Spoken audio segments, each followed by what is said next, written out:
Havia evidências adicionais que, na verdade, foram consideradas neste caso e que esperamos que sejam apresentadas no julgamento. Não vou entrar em detalhes sobre essas evidências adicionais, apenas para informar que mostramos uma parte relevante, porém pequena, das nossas evidências nesta audiência preliminar. E isso vai ser fundamental porque a defesa destacou algumas possíveis falhas significativas no caso da promotoria contra o cantor David pelo suposto assassinato da jovem de 14 anos Celeste Rivas Hernandes. Então, o que queremos fazer é falar sobre quais podem ser essas lacunas e o que a promotoria pode fazer. Bem-vindo ao Sidebar, apresentado pela Law and Crime. Eu sou Jesse Weber. Quero fazer algo aqui, algo muito específico sobre David Anthony Burke, o cantor, que enfrenta a acusação de homicídio em primeiro grau, abuso sexual contínuo de menor e acusações de mutilação ilegal de restos humanos ligados à morte de Celeste Rivas Hernandes, de 14 anos. Só preciso dizer isso rapidamente. Vocês sabem, temos acompanhado esse caso.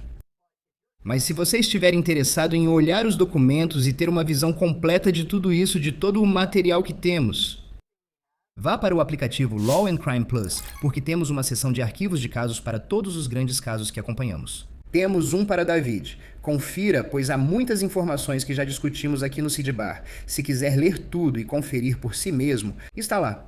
Eu quero analisar os possíveis pontos fracos no caso da promotoria, as possíveis lacunas. E o motivo de estarmos fazendo isso é porque acabamos de passar pela audiência preliminar. E isso nos deu uma ideia de algumas coisas. E mesmo que sim, o juiz tenha decidido que havia provas suficientes para que esse caso avançasse. Sabemos que a promotoria não precisa mostrar todas as provas na audiência preliminar. O promotor Nathan Hochman afirmou: "O que nosso escritório apresentou na última semana é apenas uma pequena, mas ilustrativa fração das provas reunidas pelos investigadores que demonstram a culpa do réu Burke, além de qualquer dúvida razoável do assassinato brutal de Celeste Rivas Hernandes. E segundo, o padrão em uma audiência preliminar é baixo, certo? Só é preciso demonstrar causa suficiente para levar alguém a julgamento. Convencer um júri além de qualquer dúvida razoável é outra história. Tendo isso em mente, eu entendo que a promotoria não apresentou tudo. Eles não precisam, mas ainda restam algumas perguntas. Existem possíveis lacunas no caso da promotoria que foram destacadas ou levantadas pela defesa, e a promotoria pode precisar responder a tudo isso no julgamento. Agora, listei muitos desses pontos ao entrevistar o promotor Nathan Hochman no meu programa Jesse Weber Live da News Nation, outro dia à noite. Ele afirmou que sua equipe terá provas para responder a tudo isso. Ele afirmou que será um caso forte baseado em evidências circunstanciais. Mas quais são essas possíveis lacunas e fragilidades no caso da promotoria que você já viu a defesa tentar explorar? É sobre isso que quero falar. Agora, quero deixar uma coisa muito clara. Sim, David Anthony Burke, ele é inocente até que se prove o contrário. E mesmo antes de eu entrar em todas as possíveis falhas, a promotoria já apresentou evidências convincentes nessa audiência preliminar. Na minha opinião jurídica sobre a acusação de abuso sexual contínuo, a promotoria tem muito. Se tentam provar que David teve relação sexual ilegal com um menor por um tempo, quando o detetive Corey Farrell do LAPD testemunhava, ele analisou todas essas supostas fotos sexualmente explícitas, supostamente no telefone de David. Eu nem vou entrar em muitos detalhes sobre isso, mas basicamente foi alegado que essas eram imagens do cantor envolvido em atos sexuais com Celeste, fotos nuas, mensagens de texto sobre pílula do dia seguinte, gravidez e aborto, posições sexuais, o relacionamento, contracepção de emergência. E Farrell diz que as datas dessas conversas com referências sexuais começaram lá em novembro de 2023 e continuaram até março de 2025. Só para te dar um exemplo do que estou falando, o telefone do David em um momento supostamente enviou uma mensagem, porque você sabe, eu não posso afirmar com certeza que foi o David que disse isso, certo? É o telefone do David. A defesa poderia alegar que outro usava o aparelho. Talvez seja difícil argumentar. O telefone do David aparentemente envia uma mensagem para o telefone da Celeste e é basicamente uma mensagem perguntando se é dele. Então, basicamente, você argumentaria que estão falando sobre um bebê. O telefone da Celeste responde: "Claro que é seu, David." E para deixar claro qual poderia ser uma defesa, isso surgiu durante a audiência preliminar, onde a promotora adjunta Beth Silverman, a promotora deste caso, destacou que mesmo que Celeste tivesse mentido para David sobre a idade dela, isso não importa. Isso não o absolve de responsabilidade criminal, ainda é abuso sexual de uma criança. Agora vou te dizer, não vi nenhuma jurisprudência que conteste isso, mas tenho certeza de que a defesa vai explorar esse ponto. Vamos ver. Agora, em relação à acusação de suposto desmembramento, uma mutilação ilegal de restos humanos, os detetives testemunharam sobre essas motosserras, um sistema de mop, sacos para cadáveres, uma piscina inflável azul. Tudo isso teria sido supostamente encomendado para a casa de David usando um pseudônimo nos dias após a morte relatada de Celeste. Como um perito em DNA testemunhou que as evidências de aparentes manchas de sangue na garagem da casa eram compatíveis com o DNA de Celeste. Um perito criminalista testemunhou sobre tapetes na casa de David com cortes lineares e manchas que testaram positivo para possível sangue. Evidências de um suposto saco de lixo com lenços manchados, supostos cortes nessa piscina inflável azul, como fragmentos de plástico azul encontrados nos restos mortais de Celeste seriam supostamente compatíveis com a piscina inflável que David teria comprado e que foi encontrada na casa de David. O Tesla de David, onde encontraram os restos de Celeste, supostamente tinha 11 aromatizadores e testes indicaram possíveis vestígios de sangue no veículo. Silverman sugere que o sangue poderia ter vazado do Tesla estacionado, atravessado os tapetes de borracha e alcançado os tijolos embaixo. E quanto ao testemunho de que supostamente, logo após esse suposto assassinato, durante a noite do dia 23 para a manhã do dia 24, supostamente, dados digitais mostram o Tesla viajando para Santa Bárbara, que o cartão de passaporte da Celeste foi supostamente encontrado no condado de Santa Bárbara. Digo isso para afirmar que a promotoria tem provas neste caso que vão desafiar a defesa.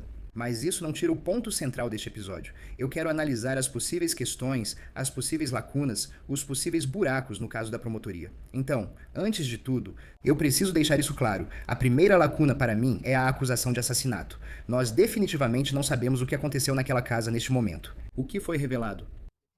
O detetive Farrell confirma que não havia vídeo de vigilância de Celeste ou David na residência naquela noite. Não houve apresentação de testemunhas que viram Celeste entrar naquela casa na Doheny Place. E enquanto a promotoria afirma que David providenciou um Uber para buscar Celeste naquela noite e levá-la até a casa dele, e, supostamente, houve uma conversa por mensagem sobre isso, incluindo mensagens sobre o endereço, a chegada do Uber, o portão estar destrancado. Aparentemente, o motorista do Uber não pôde afirmar com certeza que deixou Celeste naquela casa. O detetive Farrell testemunhou que ninguém viu Celeste sair do Uber naquela noite. Ninguém testemunhou até agora que viu o assassinato ou viu Celeste morrer. Não foram chamadas testemunhas em relação àquele período específico de cerca de 20 minutos, aquela janela de tempo à noite em que os promotores acreditam que Celeste foi assassinada, supostamente após chegar na casa de David. Agora, o que a promotoria pode fazer? Eles poderiam combinar a troca de mensagens de texto entre Celeste e David com os dados de localização do celular e potencialmente relacionar isso com a compra de itens do David depois, ou supostamente do David depois, e usar a alegação de que não há mais atividade no celular da Celeste para criar uma linha do tempo de quando ela supostamente chegou e quando ela supostamente foi morta. É assim que eles chegam àquela janela de 20 minutos. Sim, casos podem ser vencidos só com provas circunstanciais. Sabemos disso. Provas diretas, como imagens de vigilância ou uma testemunha ocular, nem sempre são necessárias, mas há possíveis lacunas. Isso nos leva a outro ponto importante. Supondo que ela tenha entrado na casa, o que aconteceu? Como você sabe que foi homicídio em primeiro grau com circunstâncias especiais? Nem o detetive Farrell, nem o médico legista adjunto conseguiram dizer com precisão o que aconteceu. Isso é complicado porque nenhuma arma do crime foi recuperada. E para te dar uma ideia do que quero dizer, veja o contra-interrogatório do Dr. Grant Hall, esse legista adjunto que mencionei. Isso aconteceu quando a defesa estava questionando ele, porque a defesa perguntou se a decomposição avançada, que temos neste caso, pode afetar a precisão dos resultados dos testes toxicológicos para drogas. A testemunha disse que potencialmente sim. A defesa perguntou se é útil saber se a pessoa tem histórico de saúde mental, se é suicida, se é usuária habitual de drogas ao preparar um laudo de autópsia. A testemunha respondeu que potencialmente sim. O Dr. Hall aparentemente não conversou com os familiares sobre essas características ou possíveis características, e a defesa, pelo que pudemos perceber, pareceu insinuar no contra-interrogatório. É possível que Celeste possa ter se esfaqueado, que ela possa ter feito algo contra si mesma. A advogada Marilyn Benarski levou o Dr. Ho a admitir que não pode descartar que os 2 ferimentos, apontados por ela como causa da morte, ocorreu com poucos segundos de diferença. Você não pode afirmar se a senhora Hernandez segurava a faca que causou ambos ferimentos, correto? Correto. Você não pode descartar essa possibilidade, certo? Isso é uma consideração, mas esperaríamos ver marcas de hesitação. Ele foi perguntado se não sabia as circunstâncias dos ferimentos e respondeu: correto. Assumindo que seja uma faca, certo? Não temos a arma do crime, o que gera dúvida razoável e abre espaço para a defesa explorar. E temos que imaginar que a defesa poderia trazer seu próprio patologista para testemunhar talvez uma causa de morte diferente em vez de múltiplas feridas penetrantes, ou talvez até uma classificação da morte diferente de homicídio. Agora, de onde eles tiram essa ideia de que ela supostamente fez isso consigo mesma? Bem, você ouviu aquela linha de questionamento sobre saúde mental, certo? Foi relatado que o advogado de defesa perguntou ao detetive Farrell se Celeste tinha histórico de violência doméstica ou se havia mensagens sobre supostos problemas de saúde mental relacionados a Celeste. E mesmo que o juiz não permitisse essa prova nessa fase, é possível que isso venha à tona durante o julgamento, mas você junta isso com as mensagens de texto ou as supostas mensagens de texto de 22 a 23 de abril de 2025. Novamente, este é o período de tempo sobre o qual estamos falando, o momento crucial em que Celeste foi supostamente assassinada. Essas mensagens, destacadas pela defesa no contra-interrogatório de Farrell, podem indicar que Celeste exigia ver David antes da viagem dele ao exterior. Ela implorou para vê-lo pessoalmente, mas ele recusou, o que enfraquece a narrativa de que teria atraído ela à propriedade para matá-la. E então o detetive Farrell pareceu confirmar que David disse: tudo bem, concordou em ver Celeste em 23 de abril de 2025, e depois que ela manda essa mensagem para ele, corta essa merda, eu vou te ver hoje.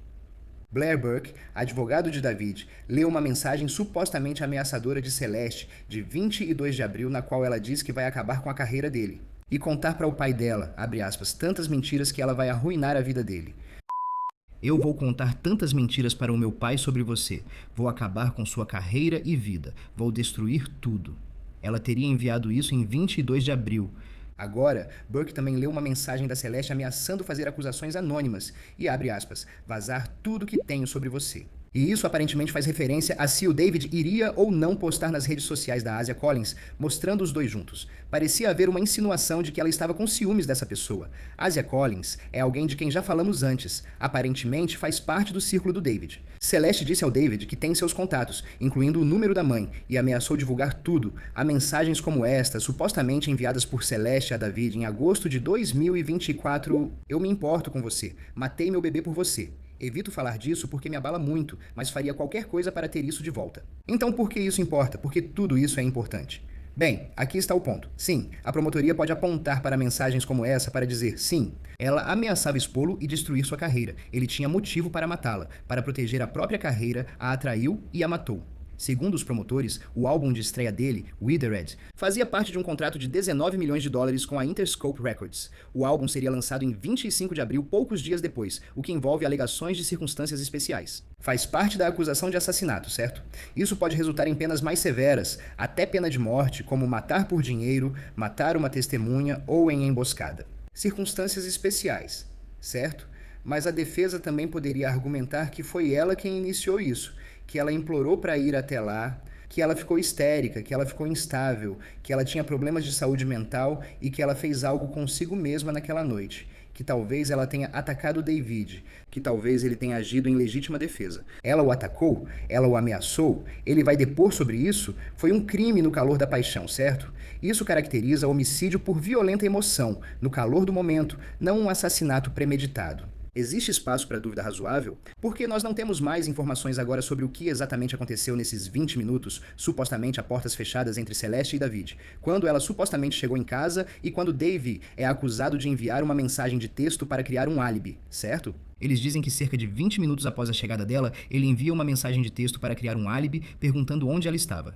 Há uma lacuna e uma possibilidade aqui. Preciso destacar algo também. Se você lembra, em um dos documentos da acusação, eles alegaram que David ficou parado enquanto Celeste sangrava até morrer. Como eles sabem disso? Como eles vão provar isso? Não é como se tivessem chamado uma testemunha ocular que viu isso. Não é como se tivessem imagens de vigilância para provar isso, pelo menos até agora. Como podem alegar isso? Como podem dizer que foi assassinato em primeiro grau com todas essas circunstâncias especiais? Quero destacar outro ponto da defesa no interrogatório do médico legista adjunto, pois ao pensar no estado de decomposição e desmembramento, isso é uma questão. O Dr. Ho testemunhou que está disposto a dizer que ela estava morta há semanas, porque existem semanas e meses. Mas ele não podia dizer que ela estava morta há meses, pois meses e semanas não existem. Sei que é técnico, mas em outras palavras, você tem uma testemunha que não pode dizer com certeza há quanto tempo Celeste estava morta antes de seus restos serem descobertos. Então ele não pode determinar a data exata da morte dela como 23 de abril de 2025 com base na autópsia. E se a defesa conseguir convencer o júri de que ela estava viva depois de 23 de abril,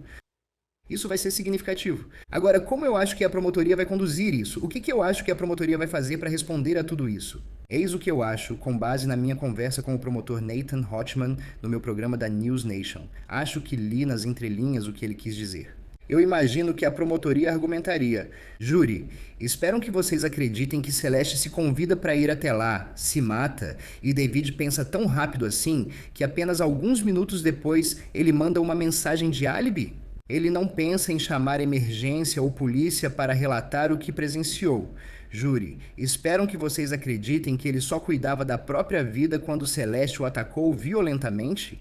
Ele a mata em legítima defesa e depois, calmamente, manda uma mensagem de álibi. Ele pensa tão rápido assim e, em seguida, supostamente compra todos os materiais para supostamente desmembrar o corpo dela. Vão argumentar que isso não faz sentido e afirmar que ele tinha um plano. Queria matá-la, realmente a assassinou e tentou encobrir o crime. Deixe-me destacar algumas coisas que surgiram na audiência preliminar, porque os promotores afirmam que às 10h31, na noite em que ela vai lá, quando dizem que ele a matou, ele envia essa mensagem de álibi. O Uber disse: você chegou. WIA, onde você está, certo? Olá. Mano, todas essas mensagens. E o detetive Farrell testemunhou que as mensagens de David para Celeste continuaram naquela noite, que há cerca de uma dúzia de mensagens de David para Celeste depois da chegada do Uber dela, depois que ela chega à residência. Essa é a alegação. De novo, tudo sobre David supostamente confuso com o silêncio dela. E Farrell afirmou que não houve atividade no celular de Celeste após sua chegada. Por quê? A alegação é que ela está morta. E Farrell afirmou que o Tesla de David e o celular saíram da casa em Hollywood Hills por volta das 23h30 para supostas viagens a Santa Bárbara, certo? Farrell diz que a última mensagem de texto do réu para Celeste em seu celular foi em 26 de abril de 2025. Então, isso foi no dia seguinte ao lançamento do álbum Withers dele. Então você tem duas coisas, certo? Não há mais atividade no celular de Celeste. David nunca mais manda mensagem para ela. Eles argumentariam que é suspeito. Eles diriam: ele realmente não tem nada a ver com isso e simplesmente nunca mais entra em contato com ela. Ou ele nunca mais entra em contato porque a matou, porque sabe o que aconteceu com ela. A promotoria provavelmente vai dizer: não precisamos mostrar exatamente o que aconteceu nesta casa. É óbvio. É um caso com fortes evidências circunstanciais. Você e eu sabemos quantas vezes já cobrimos casos no Seed Bar em que a promotoria vence só com essas evidências. Mas, novamente, há lacunas discutíveis que a defesa vai explorar. Resta saber se a promotoria vai abordar tudo. Será que haverá uma testemunha que vai depor sobre o que viu, sobre o que ouviu, sobre o que talvez David tenha contado para ela? Talvez. Só continuando nossa conversa sobre possíveis lacunas, quero dizer, além da ausência da suposta arma do crime. O que exatamente David supostamente usou para desmembrar Celeste? Porque os promotores alegam que David encomendou 3 motosserras para esta casa, mas as 2 que foram encontradas na garagem dessa residência não testaram positivo para sangue ou DNA. O mesmo serve para uma serra elétrica encontrada. Um depoimento sugeriu que um perito afirmou que se as lâminas tivessem sido usadas para desmembramento humano, não seria possível limpá-las a ponto de os testes darem negativo. Vou destacar que o médico legista adjunto Dr. Ho afirmou que certos aspectos do desmembramento podem ser compatíveis com cortes de motosserra. Então, qual é a desconexão aqui? Bem, uma das coisas que os promotores mencionaram foi essa terceira motosserra desaparecida, e eles apresentaram fotos de produto dessa motosserra da marca Makita de 10 polegadas, aparentemente da Home Depot, aparentemente entregue por Postmates. Os detetives confirmaram que a motosserra não estava lá. Pelo que vemos, eles não a têm. É essa que ele teria usado para desmembrar Celeste? Se não tem a ferramenta, isso é uma falha. Perguntei ao detetive particular, Steve Fisher, sobre isso após a audiência preliminar. Ele acompanhava o caso desde o início e esteve presente em parte da audiência. Veja o que ele disse sobre a motosserra. O médico legista disse que, devido à decomposição, não é possível afirmar o comprimento da lâmina ou qual instrumento foi usado. Acho que todos supõem que provavelmente foi uma faca. Mas se passou muito tempo entre os acontecimentos, então é impressionante para mim que ainda houvesse qualquer evidência, como sangue ou qualquer coisa, naquela garagem. Quero dizer, é uma estupidez, né? Se você está tentando encobrir isso. Parte de mim acha que ele sabia que seria pego e só esperava por isso. Porque foi isso. Acha que a motosserra sumida é a chave? Acho que aquela motosserra pode estar em Santa Bárbara. Sabe, Sério? eu acho. Na segunda ou terceira viagem, acho que ele já poderia estar ficando, pois se você olhar para essa segunda viagem, afirmam que isso ocorreu em 5 de maio, próximo ao 5 de maio. Em 8 de maio, acho que ele viajou novamente para lá. Isso me faz pensar se foi para descartar algo perto do lago, mas não tenho certeza. Só acho que pode explicar o documento de identidade encontrado ali como um local de descarte. O que me intriga é por que ele escolheu aquele lugar e como soube dele. Estive lá, é remoto. Só há uma estrada principal naquela área. As vias secundárias levam, por exemplo, a um acampamento de escoteiros, mas são pouco usadas. Por isso não sei como ele soube desse lugar à noite. Perguntei ao promotor Nathan Hotman sobre a motosserra desaparecida, mas por ser um caso em andamento, ele não deu detalhes. Na minha opinião pessoal, se tivessem a motosserra, não teriam mostrado na audiência preliminar, certo? Se eles pudessem provar que ela foi usada no desmembramento, eles teriam apresentado, especialmente se achassem uma motosserra em Santa Bárbara, onde David é acusado de ter ido. Talvez ainda achem algo antes do julgamento, inclusive a suposta arma do crime. Talvez encontrem a motosserra. Não sei. Mas ao falar de lacunas, sabe, não ouvimos nenhuma testemunha ocular dizendo definitivamente que era David dirigindo o carro para Santa Bárbara. Será que outra pessoa poderia ter usado o telefone dele? Será que outra pessoa poderia estar usando o carro dele? Outra lacuna é a falta de testemunhas sobre o que viram e ouviram. Retorno ao documento da promotoria que afirma que Davi mentiu para amigos e conhecidos sobre o suposto cheiro de decomposição em sua casa. Não me lembro de ninguém ter testemunhado sobre isso. Não vimos Aja Collins ou Neil Langston, supostos amigos de Davi. Se voltarmos ao dia 4 de julho de 2025, segundo a TMZ, houve uma transmissão ao vivo que mostrou Davi falando aos amigos, Neil Langston e os Cana, sobre esse cheiro na casa dele, dizendo que pediu desculpas pelo cheiro do banheiro e afirmou que tinha ido ao banheiro 2 horas antes. Isso será usado pela promotoria para afirmar que ele mente sobre o cheiro? Minha dúvida é, sobre o que testemunhariam? Se você lembra, Neil teria sido preso por faltar como testemunha e levado a Los Angeles para depor ao grande júri. Também tentaram intimar familiares de David para testemunhar. Nada disso ocorreu na audiência. Lacunas, eles testemunhariam sobre o suposto relacionamento sexual ilegal entre David e Celeste? Eles testemunhariam sobre o Tesla? Não sei, mas a promotoria não precisa mostrar tudo na audiência preliminar. Hockman disse que era só uma fração das provas. Ao pensar no que as pessoas do círculo de David poderiam testemunhar, esse pode ser um dos déficits do caso. Eu não me lembro de nenhum testemunho até agora de que David tenha mandado mensagem ou se comunicado com alguém sobre a intenção de matar Celeste, ou que ele tinha medo dela, ou ele queria silenciá-la, ou admitiu algo. Isso será revelado? Talvez. Volto ao que o advogado de defesa Benarski disse ao tribunal na audiência preliminar, após dias de depoimentos. As provas só mostram que o corpo de uma jovem foi transportado e ocultado, e embora essa prova circunstancial apoie a ocultação de uma morte, ela não prova assassinato nem a intenção ou premeditação exigidas para homicídio em primeiro grau.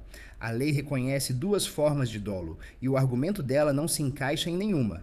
Sem isso, não há assassinato. Dolo direto é a intenção deliberada de tirar uma vida. Ela afirmou que não havia provas de intenção deliberada por parte de David. Ela argumentou que não há nenhuma declaração de intenção de machucá-la. Não havia histórico de violência ou hostilidade dele para com ela. Como o relacionamento, as evidências aqui listadas vão contra o dolo homicida. Ela também afirmou que não houve dolo eventual nem provocação relevante. Segundo ela, na verdade, a provocação foi de Celeste para David, sendo ela a ameaçadora. Ela afirmou que as 3 alegações de circunstâncias especiais que justificariam pena de morte para homicídio em primeiro grau são vagas e inconstitucionais. Quanto à emboscada, você analisa as mensagens de texto apresentadas. Argumenta-se que Celeste marcou o encontro em que, segundo promotores, foi morta. Não houve ataque surpresa porque ela sabia e esperava que David estivesse em casa, que ele estava online jogando quando ela foi até lá, ou supostamente foi até lá. A outra alegação de circunstância especial, assassinato por ganho financeiro. Ela argumentou que a carreira musical em potencial de David não é um interesse financeiro concreto segundo a lei da Califórnia. Na Califórnia não há precedente para ganhos futuros antecipados. Acho que esse pode ter sido um argumento difícil para a defesa, já que era possível saber quanto ele ganhava e que tinha seu álbum. Sobre a terceira circunstância especial, assassinato de testemunha, ela afirmou que não havia indícios de uma crença subjetiva de que Celeste tivesse interesse em ser testemunha ou participar de qualquer investigação criminal. Ela deixou claro se ia colaborar com os promotores, com a polícia ou se ia procurar a polícia. Ela afirmou que as ameaças de Celeste visavam prejudicá-lo social e profissionalmente, sem mencionar ir à polícia. A promotoria contestou e o juiz decidiu que havia elementos para continuar o julgamento por hora. Você sabe, estou destacando o que pode ser um problema no julgamento. Olha, a próxima coisa que precisamos observar é a audiência de leitura das acusações de David em 31 de agosto. Essa será a leitura formal das acusações. Vamos ter uma ideia dos próximos passos nesse caso. Mas deixa eu destacar mais uma coisa. Eu perguntei a Nathan Hochman no meu programa da News Nation Jesse Weber Live sobre um possível acordo judicial aqui. Não perguntei se ele aceitaria um acordo por falhas no caso, pois está muito confiante nas provas. Ele entende mais disso que eu. Ele está muito confiante de que podem condenar David, além de qualquer dúvida razoável. Agora, eu perguntei para ele, se você considerar o que foi mostrado nesta audiência preliminar, as fotos gráficas do corpo desmembrado de Celeste e as supostas imagens sexualmente explícitas dela, quer poupar o júri e a família disso tudo? Ele ainda não falou da pena de morte, certo? Não se sabe se vão seguir ou não. Eles estão buscando isso? É uma moeda de troca? Em outras palavras, promotor, você consideraria um acordo ou quer levar isso a julgamento? E promotor? Hochman me disse que David pode fazer uma proposta. Vamos ver o que acontece. Isso é o que temos no Sidebar. Obrigado por acompanharem. Inscrevam-se no YouTube, Apple Podcasts, Spotify ou onde ouvirem podcasts. Também podem assistir no Peacock da NBC ou me seguir no X, Instagram e no meu programa da News Nation. Jesse Weber Live, de segunda a sexta, 11 da noite no horário do leste. Até a próxima.